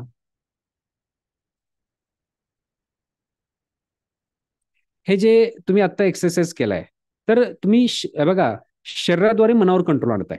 हे एक वरवरची एक टेक्निक आहे आणि पण खूप पॉवरफुल आहे. जिथं तुम्ही एखाद्या इंटरव्ह्यूला गेलायत, एखादं प्रेझेंटेशन द्यायचं आहे, किंवा इन्स्टंटली तुम्हाला त्या क्षणी तुम्ही काही दुसऱ्या काही गोष्टी करू शकत नाही, तर हे तर ऍटलीस्ट करू शकता. हा, डोळे उघडे ठेवून पण करू शकता. ऍटलीस्ट पाठीचा कणा ताठ ठेवणं, खांदे ताठ ठेवणं, मान सरळ, हे तर करू शकता. डोळे उघडे ठेवून पण करू शकता. येस, कसं फील होत आहे नक्की शेअर करा चॅटबॉक्स मध्ये किंवा अनम्यूट करून बोला. काय वाटतंय, कोण शेअर करू शकेल, कसं वाटतंय? एखाद्या निगेटिव्ह म्हणजे आपल्याबरोबर जी वाईट व्यक्ती वाटली तिचा सर चेहरा थोडस जर जोरात, समोर थोडं जोरात बोलता, आवाज येत नाहीये. एखादी व्यक्ती आपल्याबरोबर वाईट वागली आहे आणि तिचा चेहरा जर आठवला तर काहीच फील होत नाही, म्हणजे फिलिंगच राहत. हा, येस येस येस, हेच महत्वाचं आहे की आठवलं तरी काही फील होत नाहीये. येस, बघा म्हणजे हे जे बॉडी पोस्चर होतं, या बॉडी पोस्चर मध्ये तुम्ही निगेटिव्ह फीलच करू शकत नाही. निगेटिव्ह फील करण्यासाठी तुम्हाला हे बॉडी पोस्चर सोडावं लागेल, आणि तुम्ही जर हे बॉडी पोस्चर सोडलं तर निगेटिव्ह फील होऊ शकतं. येस, ठीक आहे, खूप छान. येस, बाकीच्यांना काय वाटलं आणखी नक्की शेअर करा. कसं फील होतंय ही एक्सरसाइज केल्यावर? छान वाटतंय, रिलॅक्स वाटतंय? येस, चॅटबॉक्स मध्ये शेअर येस, करा. रिलॅक्स वाटतं सर. ओके, रिलॅक्स वाटतं. Yes, thank you, thank you so much. Yes, बघितलं. येस, भक्ती मॅडम म्हणताय काम फील होत आहे, रिलॅक्स फील होत आहे. ओके, येस, थँक्यू भक्ती मॅडम. ओके, तर बघितलं सगळ्यांना रिलॅक्स वाटलं. सरांनी तर शेअर केलं की ज्या व्यक्तीनं त्रास दिला त्याला आठवलं तरी पण फील होत नाहीये निगेटिव्ह घटना. हा, निगेटिव्ह वाटलं तरी निगेटिव्ह फील होत नाहीये, हेच महत्वाचं आहे. आता हे काय आपण आता कंटिन्यू काय बॉडी पोस्चर मध्ये असं राहू शकत नाही एकदम अलर्ट मोड मध्ये. एक थोड्या वेळापुरतं ठीक आहे, पण कंटिन्यू तर नाही राहू शकत. मग आता कंटिन्यू राहू शकत नाही, हे एक पहिल्या लेवलचं सोल्युशन झालं.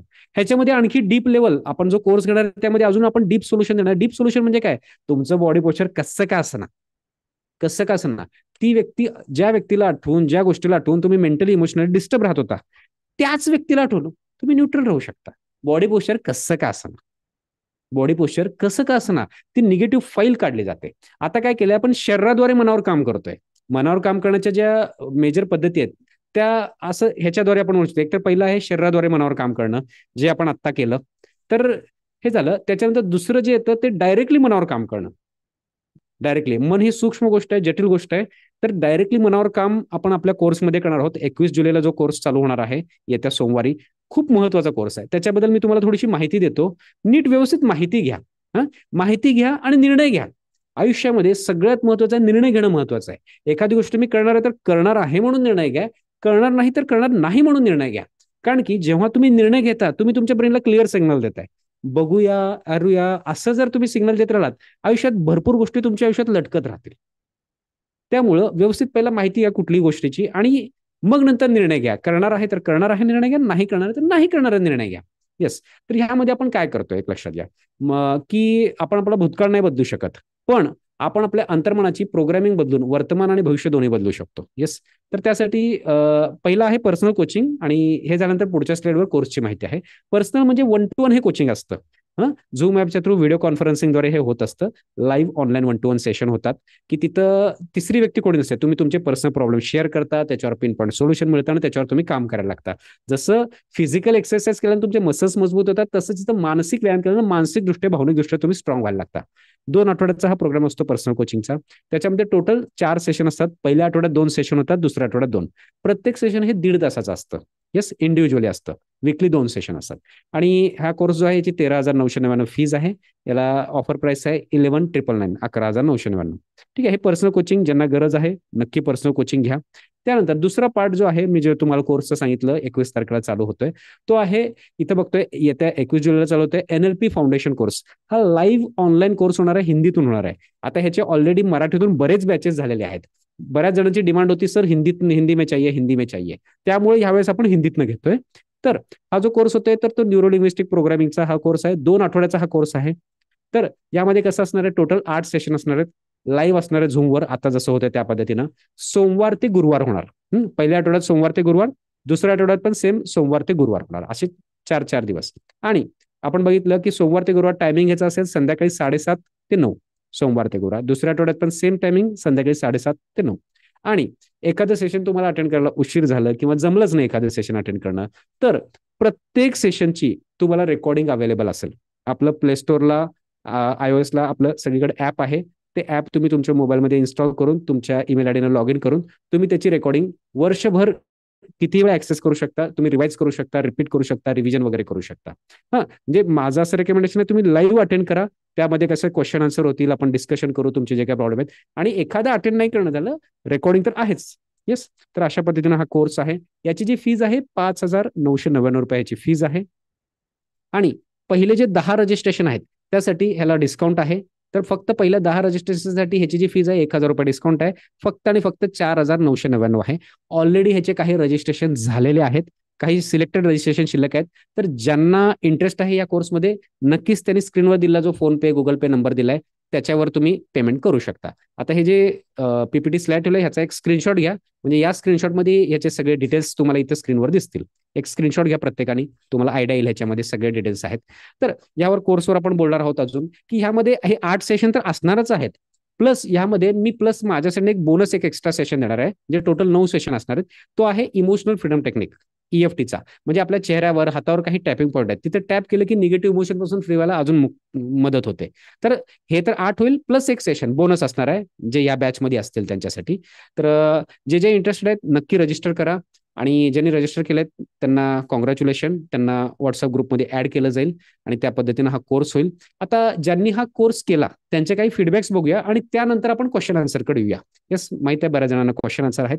क्वेश्चन आन्सरकडे येऊया आपण. पण तत्पूर्वी काय करूया की ज्यांनी हा कोर्स केला त्यांचे काही जणांचे आपण फीडबॅक्स त्यांचे काही मनोगत आपण पाहूया. मनोगत पाहिलं की आपल्याला आयडिया येईल की नेमकं खरंच या कोर्समध्ये होतं काय. येस. मला ऍक्च्युली राग इमोशन्स याच्यामध्ये खूप वेगळंच फिलिंग होतं. जेव्हा सेशन करायचं सुये सरांचं सेशन करायच्या आधी मला अशी माझी बॉडी पूर्ण अशी बांधल्यासारखं फील होत होतं. पण जेव्हा माझं हे सेशन झालंय तर त्या याच्यामध्ये आफ्टर सेशन मला एकदम असं मोकळं मोकळं वाटतं. असं वाटतं मी मोकळी झालीये. इतकं भारी वाटतंय. अगोदर डोकं खूप असं जड होतं ते आता एकदमच मोकळं वाटतंय. काहीच नाही आता असं फील येतंय.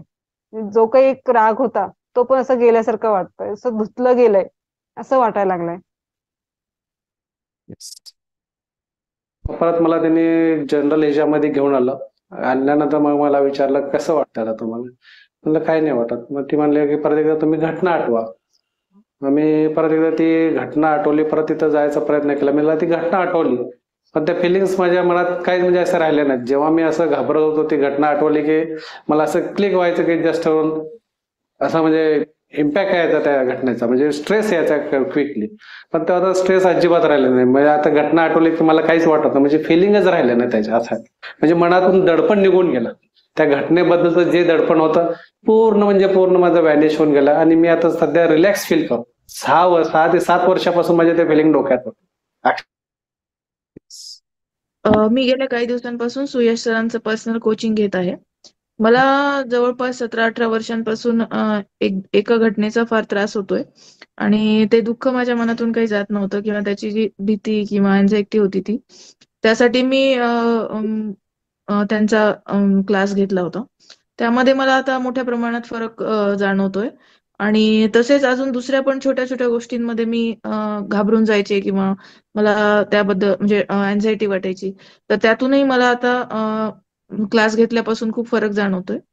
तर ओव्हरऑल मला या क्लासचा भरपूर फायदा झाला. येस, लास्ट वन एक फीडबॅक बघूया, मग आपण चर्चा करूया. काही घटना असतात की एकदा घडून जातात लाईफमध्ये, पण त्या घटना आठवण करून करून आपल्याला बॉडीला प्रत्येक वेळी आपण स्वतःला त्रास देतोय, स्वतःला त्रास करून घेतोय, कारण त्या काही घटना आपल्याला डिलीट नाही होऊ शकत. असं आपण मान्यता करून धरून बसलेलं असतं की नाही डिलीट नाही होणार.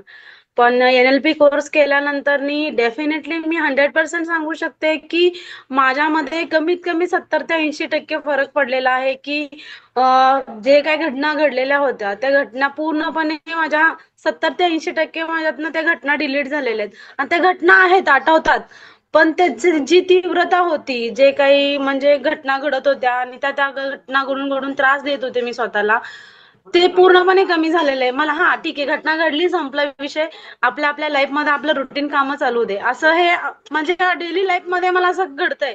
आणि त्याच्यानुसार माझं हेल्थ आणि मी स्वतःचं मेंटली हेल्थ म्हणा, शारीरिक हेल्थ म्हणा, माझं जॉब, फॅमिली, ह्याच्यामध्ये ना मी खूप हॅपी आहे की या सगळ्या घटनांमधनं बाहेर आल्यानंतर मी इतकी हॅपी झाले ना की प्रत्येक क्षणामध्ये मी हॅपी राहू शकते, असं मला कॉन्फिडन्स आलेलं आहे.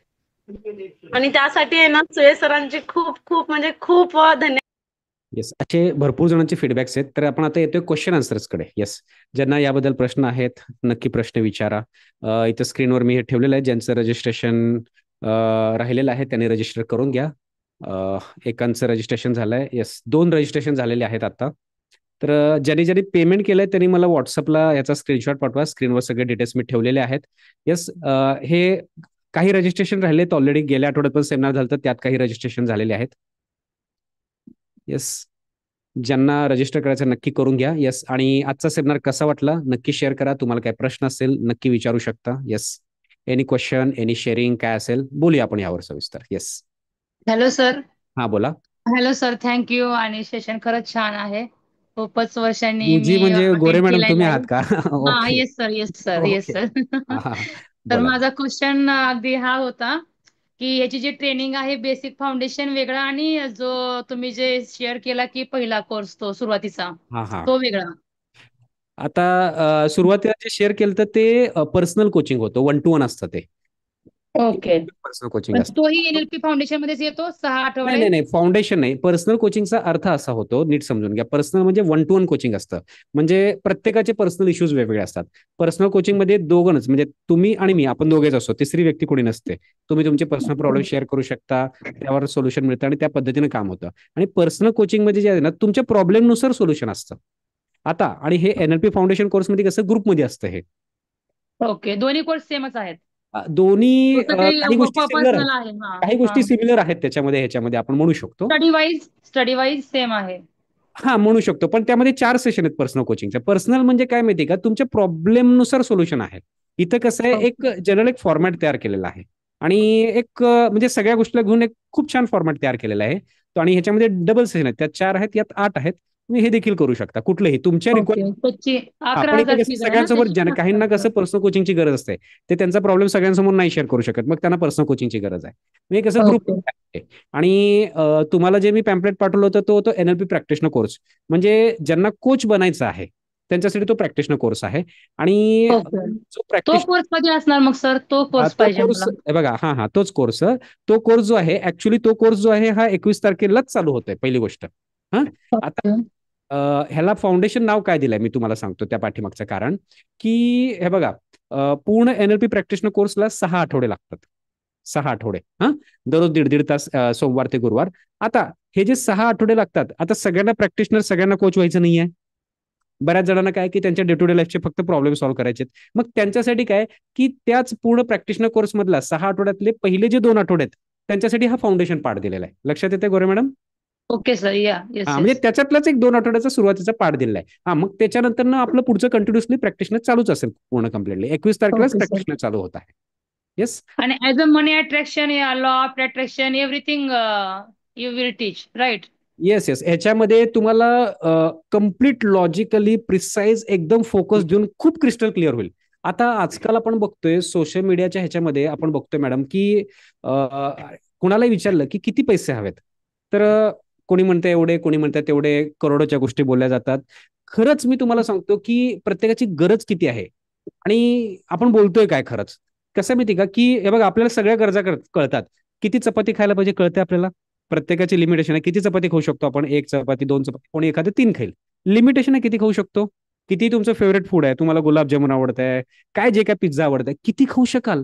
लिमिटेशन आहे खाण्याची, कळते आपल्याला. त्यानंतर येस ना येस. कोणाला मूवी पाहायला आवडतं, सोशल मीडिया पाहायला आवडतं, किती वेळ पाहणार? 2 तास, 4 तास, लिमिटेशन आहे त्याची.